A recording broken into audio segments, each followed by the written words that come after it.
Tonight we end this nightmare, or does it ever really end? If you've then made it to the final part, and you never want to miss another story like this, smash that subscribe button and hit the bell right now. This is the ending that broke me. They say when something truly evil wants inside you, it doesn't break the door down, it knocks politely. It waits for you to open it yourself. I know that now. After I threw my phone out the car window on Highway 441, I drove straight through the night. No stops. No music. Just the hum of tires and the smell of wet pine that wouldn't leave the vents no matter how high I put the fan. I told myself if I kept moving, she couldn't catch up.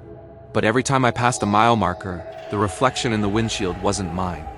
It was Emily, sitting in the passenger seat, smiling like a proud wife on a road trip. At 4:47 a.m., I crossed the Georgia state line.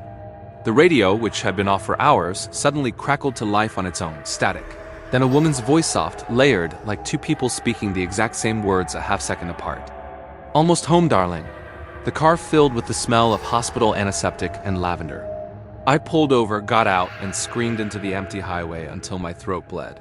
A trucker stopped, asked if I was okay. I looked at him and saw Emily's face flicker over his for just a second. I got back in the car and kept driving. I didn't go to my apartment. I went to my ex-wife's house in Marietta. Sarah. We'd been divorced 18 months, but she still had a spare key hidden under the ugly gnome in her flower bed. I let myself in at 6:12 a.m., collapsed on her couch, and passed out fully dressed. I woke up to Sarah shaking me. "Ethan? What the hell are you doing here?" She looked terrified. Beautiful. Same blonde hair, same green eyes that used to make me weak. "I'm in trouble, Sar. Real trouble. Can I stay here a few days?" She saw the fear in my eyes. She'd never seen me like that. She let me stay. That first night at her place, nothing happened. No knocking. No wet footprints. No auburn hair. I started to hope it had been a psychotic break. Carbon monoxide poisoning from the cabin fireplace. Anything. Sarah and I even laughed about it over pizza. I left out the really crazy parts. On the second night, Sarah woke up screaming. She said someone was standing at the foot of our bed, watching us sleep. A woman with long wet hair covering her face, dripping on the carpet. When Sarah turned on the light, no one was there. But the carpet was soaked in a perfect outline of bare feet. The third morning, Sarah found a positive pregnancy test in the bathroom trash. She hadn't taken one. She's on the pill. Has been for years. She cried. I held her. We both knew it wasn't mine. That afternoon, Sarah went to her OB/GYN for blood work. The doctor called her back the same day. Sarah, the HCG levels are off the charts. You're at least 20 weeks along. How is that possible? Sarah hadn't had a period in 4 months. She thought it was stress from the divorce. The ultrasound showed something that made the technician go white and leave the room without a word. Sarah wouldn't let me see the printout. She just whispered, "There's no heartbeat, Ethan, but it's moving." That night, Sarah locked herself in the guest room. I slept on the couch again. At 3:03 a.m., the knocking started inside the house, not on the door. On the walls. From inside the walls. Knock, knock, knock. Then Sarah started screaming from the guest room. I broke the door down. She was on the bed, nightgown soaked with blood, clutching her swollen belly. Something was pushing from the inside. Handprints, footprints, a face, small, elongated, pressing against her skin like it wanted out right then.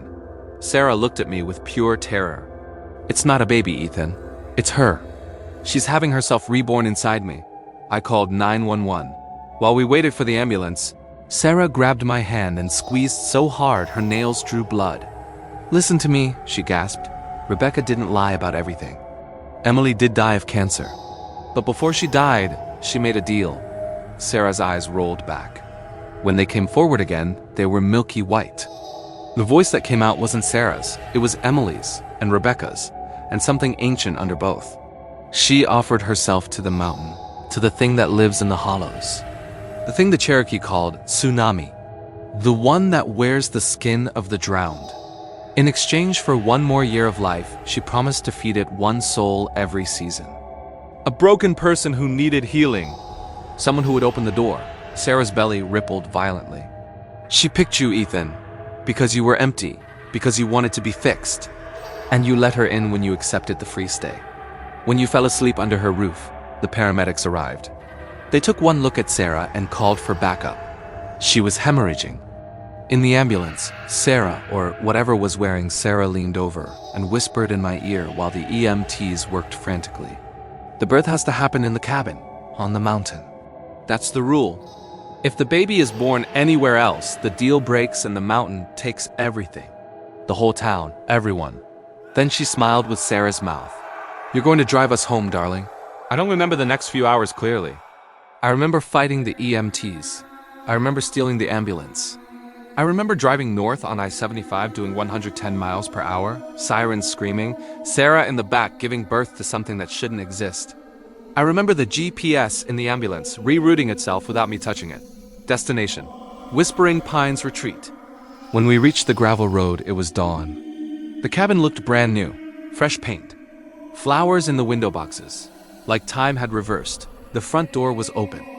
A welcome mat I'd never seen before read, Harper Family, Est. 2025. I carried Sarah inside. She was barely conscious, bleeding everywhere. I laid her on the king bed in the loft. The sheets were already turned down. A bassinet waited in the corner. Hand-carved wood. Mobile of tiny pine cones. Sarah screamed one final time. Then silence. I looked.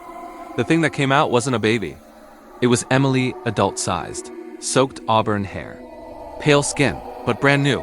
Perfect. Quick pause. Because what you're about to hear will stay with you forever. If you're not subscribed yet, do it now and turn on notifications. You will thank me later when the next series drops. She opened her eyes, my eyes, and smiled. Thank you, darling, she said in my voice. You carried me all the way home. Sarah's body deflated behind her, empty skin. Emily stood up, dripping afterbirth on the hardwood. She walked to the mirror. Touched her new face, my face, but softer, feminine. Ethan's body, but remade. She turned to me. Your turn to rest now. I tried to run. But the door was gone. The windows showed only fog. Emily walked toward me. She placed her hand on my chest. I felt it then. Something crawling out of me. All the pain, all the loneliness, all the emptiness I'd carried since the divorce. It poured into her like black smoke. She inhaled it. Her eyes cleared. She was whole. I collapsed. The last thing I saw was Emily picking up my phone. She opened the Airbnb app, changed the listing name back to Whispering Pines Retreat, secluded luxury, cabin with panoramic views, updated the price to $180 a night, added a new calendar opening next weekend. Then she took a selfie on the deck, my body, her smile, and set it as the host photo. Host name, Ethan Harper. Bio, built this place with my sister after her recovery. A place for peace and quiet. Now open to those who need the mountains to heal them too. She pressed. Publish. Then she looked down at what was left of me empty. Skin on the floor and whispered, Thank you for the stay, darling. 5 stars. I'm still here. In the wood. In the water. In the Wi-Fi. Waiting for the next guest who needs healing. The next one who reads the reviews and thinks, wow, what a steal. The next one who falls asleep under this roof. Because the cabin is always clean. The sheets are always fresh. And there's always room for one more. Knock. Knock. Did you hear that? That was me. Welcome home. You just survived the entire series. But she might not have let you go. If this story gave you chills, hit that subscribe button and turn on the bell. New horror series every week. Thank you for watching all 3 parts. Comment Emily if you'll never book an Airbnb again. See you in the next nightmare. Sleep with the lights on.